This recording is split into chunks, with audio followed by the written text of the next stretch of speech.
اب دیکھیں، بازار میں خسارہ کب ہوتا ہے؟ جب آپ غلط سودا کرتے ہیں۔ صرف دکان کھولی رکھنے سے یا وقت گزرنے سے نہیں ہوتا۔ غلط چیز خرید لی یا صحیح چیز غلط وقت پہ بیچی تو یہ عمل اور انتخاب سے جڑا ہے۔ اور اگر ہم اس سورہ کو پچھلی سورہ یعنی سورہ التکاثر کے فوراً بعد دیکھیں تو وہاں مال و دولت کی کثرت کی حرص کی مذمت تھی، جو انسان کو اصل حقیقت سے غافل کر دیتی ہے۔ تو سورہ العصر گویا اس کے بعد آ کر بتا رہی ہے کہ بھائی، اصل خسارہ یہ ہے کہ تم اپنے وقت اور زندگی کے اس قیمتی سرمایے کو اس قسم کی غفلت میں یا غلط چیزوں میں لگا دو۔ لہٰذا خسر سے میری سمجھ میں مراد صرف عمر کا کم ہونا نہیں، بلکہ اس عمر کو اللہ کی مرضی کے خلاف استعمال کرنا ہے، اپنی صلاحیتوں کو صحیح جگہ نہ لگانا، اپنا جو حقیقی مقصد ہے ایمان اور عمل صالح اس کو پورا نہ کرنا، یہ سب اس خسارے میں شامل ہے۔ یہ ایک آپ کہہ سکتے ہیں انتخاب کا نقصان ہے، ایک فیلئر ہے۔ اس لیے جو 4 اصول بیان ہوئے ہیں وہ اس غلط انتخاب سے، اس فیلئر سے بچانے کا طریقہ ہے۔ وہ صرف کمپنسیشن نہیں ہے، بلکہ وہ اصل میں حفاظت ہے، پریونشن ہے۔ ہمارے انتخاب سے ماورا ہے، وہ تو ہو کر رہتا ہے۔ اور قرآن نے فرمایا ان الانسان لفی خسر، یہاں لفظ الانسان استعمال ہوا ہے جس پر الف لام ہے، جو اکثر استغراق کے لیے یعنی تمام افراد کو شامل کرنے کے لیے آتا ہے۔ گویا یہ ایک عمومی قانون بیان کیا جا رہا ہے، ایک جنرل لا ہے جو سب پر لاگو ہوتا ہے، سوائے ان کے جنہیں اگلی آیت میں پھر مستثنی کیا گیا ہے۔ اگر خسارے کا تعلق صرف غلط انتخاب سے ہوتا تو شاید اس طرح کے عمومی قانون کی ضرورت نہ ہوتی، پھر شاید یوں کہا جاتا کہ جو لوگ غلط انتخاب کرتے ہیں وہ خسارے میں ہیں۔ لیکن یہاں تو پہلے سب کو بلا استثناء خسارے میں بتایا گیا ہے۔ اس سے مجھے تو یہی لگتا ہے کہ جو بنیادی یونیورسل خسارہ ہے وہ وقت کا گزرنا ہی ہے، اور ایمان و عمل اس یونیورسل کنڈیشن سے نکلنے کا، اس سے اوپر اٹھنے کا راستہ ہے۔ یہ اصول اس سرمایے کا بہترین استعمال ہے جو ویسے ہی کم ہو رہا ہے، تاکہ کم ہونے کے باوجود جو نتیجہ نکلے وہ فائدے میں رہے۔ تفسیر نجافی میں جو یہ بات ہے کہ زمانہ انسان سے ہر لمحہ اس کی زندگی چھین رہا ہے، یہ بھی تو ایسی ناگزیر کمی کی طرف اشارہ کرتی ہے نا؟ جی، لیکن دیکھیں، الانسان کا استعمال کیا یہ لازمی طور پر اس بات کو نگیٹ کرتا ہے کہ خسارہ انتخاب پر مبنی ہے؟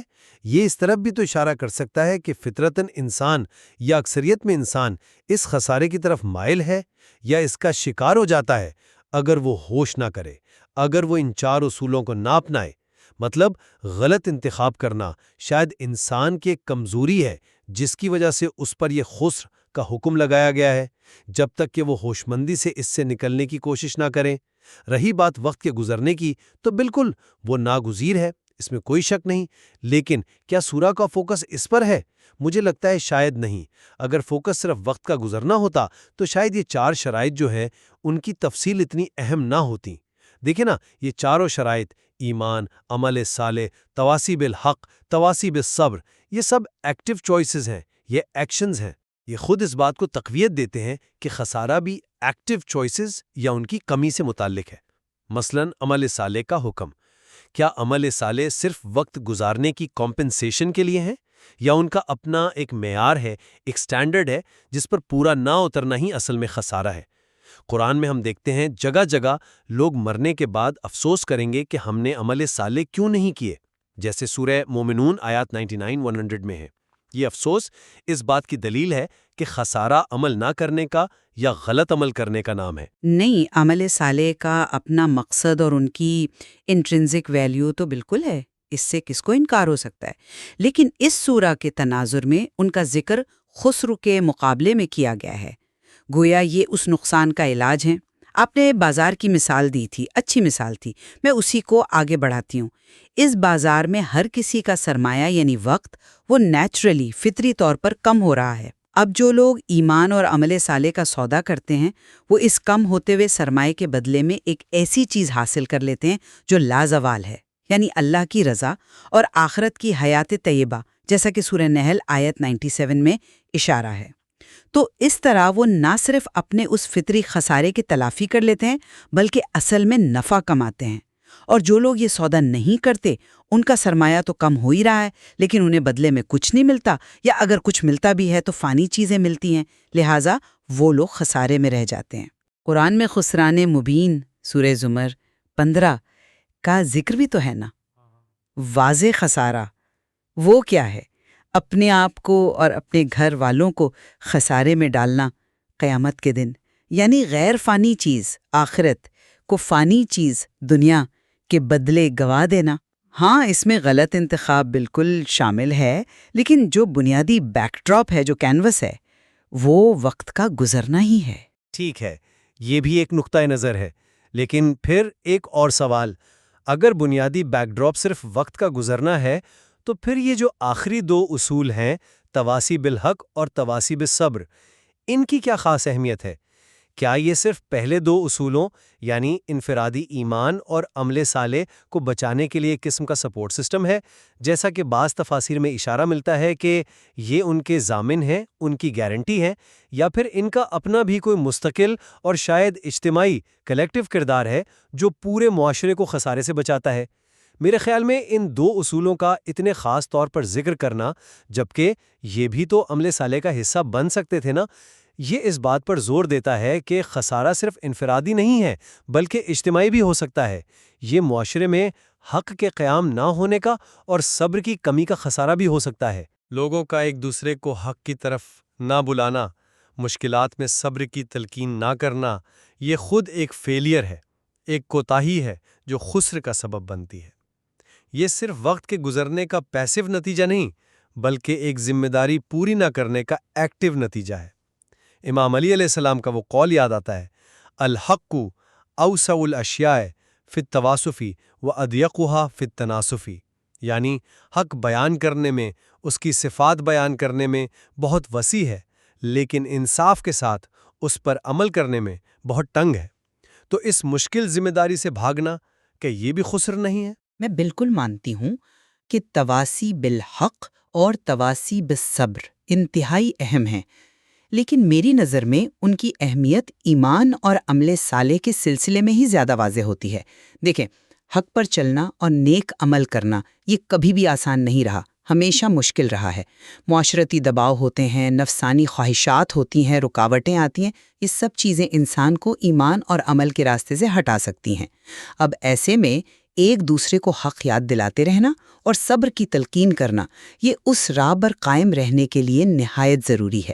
یہ گویا جو انڈیویجول کمٹمنٹ ہے اس کو کلیکٹیو سپورٹ فراہم کرتی ہیں۔ یہ اس ناگزیر خسارے یعنی وقت کے گزرنے کے مقابلے میں جو کوشش کی جا رہی ہے ایمان و عمل کی، اس کو تقویت دیتے ہیں، اس کو مضبوط کرتے ہیں۔ اس لیے میں کہتی ہوں کہ یہ زمین ہے۔ ہاں، ان کا اجتماعی پہلو ضرور ہے، لیکن ان کا جو بنیادی فنکشن لگتا ہے وہ انفرادی نجات کے لیے جو استقامت چاہیے، جو اسٹیڈ فاسٹنس چاہیے، اس کو فراہم کرنا ہے۔ اس سٹرگل میں جو وقت کے ساتھ ہر انسان کر رہا ہے، اور صبر کی جو 3 اقسام کا ذکر آتا ہے، نااطاعت پر صبر، گناہ سے بچنے پر صبر، مصائب پر صبر، یہ بھی تو اسی انفرادی سٹرگل کی طرف اشارہ کرتی ہیں۔ لیکن کیا یہ انفرادی سٹرگل اور اجتماعی ذمہ داری، کیا ان کو ہم آپس میں بالکل الگ کر سکتے ہیں؟ کیا ایک فرد اکیلے حق پر قائم رہ سکتا ہے اگر پورا معاشرہ ہی فرض کریں باطل پر چل رہا ہو، اور کوئی دوسرا اسے حق کی یاد نہ دلائے؟ اور کیا عمل صالح صرف انفرادی ہی ہوتے ہیں؟ ابھی آپ نے امام صادق علیہ السلام کی تفسیر کا ذکر نہیں کیا، لیکن بعض تفاسیر میں عمل صالح کا ایک واضح مصداق مواسط بتایا گیا، یعنی دینی بھائیوں کے ساتھ مالی ہمدردی اور مساوات۔ یہ تو بنیادی طور پر اجتماعی عمل ہے۔ اس لیے میں سمجھتا ہوں کہ یہ چاروں اصول مل کر ایک یونٹ بناتے ہیں، ایک وحدت بناتے ہیں، جہاں انفرادی نجات اور اجتماعی نجات ایک دوسرے سے جڑی ہوئی ہیں، اور خسر بھی پھر اسی طرح انفرادی غفلت کا بھی نام ہے اور اجتماعی کوتاہی کا بھی نام ہے۔ یہ صرف وقت کے گزرنے کا معاملہ نہیں لگتا، بلکہ اس وقت کے اندر اپنی انفرادی اور اجتماعی دونوں ذمہ داریاں ادا نہ کرنے کا معاملہ لگتا ہے۔ شاید ہم اس بات پر متفق ہو سکتے ہیں کہ خسر کا جو تصور قرآن نے دیا ہے وہ بہت وسیع ہے۔ میری نظر میں سورہ کا آغاز والعصر اس وسیع مفہوم کو وقت کے اس ناگزیر گزرنے کے فریم میں رکھتا ہے۔ یہ ہمیں ہمیشہ یاد دلاتا رہتا ہے کہ دیکھو، ہمارے پاس عمل کرنے کے لیے، صحیح انتخاب کرنے کے لیے وقت محدود ہے اور وہ تیزی سے ختم ہو رہا ہے۔ اس پس منظر میں پھر ایمان لانا، عمل صالح کرنا اور پھر ایک دوسرے کو حق اور صبر کی تلقین کرنا، یہ اس گزرتے ہوئے وقت کا بہترین استعمال ہے، جس سے نہ صرف اس فطری خسارے کی تلافی ہو جاتی ہے بلکہ حقیقی نفع بھی حاصل ہوتا ہے۔ ہاں، اور میری سمجھ کے مطابق سورہ کا پیغام یہ بنتا ہے کہ یہ جو وقت ہے، یہ جو زمانہ ہے، یہ دراصل ایک امتحان گاہ ہے، ایک ٹیسٹنگ گراؤنڈ، اور خسر جو ہے وہ اس امتحان میں فیل ہونے کا نام ہے، چاہے وہ ایمان نہ لا کر فیل ہو، یا عمل صالح نہ کر کے، یا حق کی گواہی نہ دے کر، یا مشکلات میں صبر کا دامن چھوڑ کر۔ اور یہ جو چاروں اصول ہیں، یہ اس امتحان میں کامیابی کی کنجی ہیں، یہ سکسس فارمولا ہے۔ وقت کا گزرنا اس امتحان کا ڈیوریشن ہے، اس کی مدت ہے، لیکن اصل فوکس امتحان کے نتیجے پر ہے، خسر یا فلاح، کامیابی۔ کے لیے اتنے پہلو ہیں کہ واقعی حیرت ہوتی ہے۔ صحابہ کرام کا جو معمول تھا کہ جب ملتے تھے تو جانے سے پہلے ایک دوسرے کو یہ سورہ سناتے تھے، وہ بھی اس کی اہمیت و گہرائی کی ہی دلیل ہے۔ ہم نے آج خسر کے مفہوم پر کوشش کی کہ دو مختلف زاویوں سے روشنی ڈالیں۔ ایک زاویہ جو وقت کی اس ناگزیر رفتار اور اس کے نتیجے پر زور دیتا ہے، اور دوسرا جو انسانی اختیار اور اس کی ذمہ داری کو مرکز بناتا ہے۔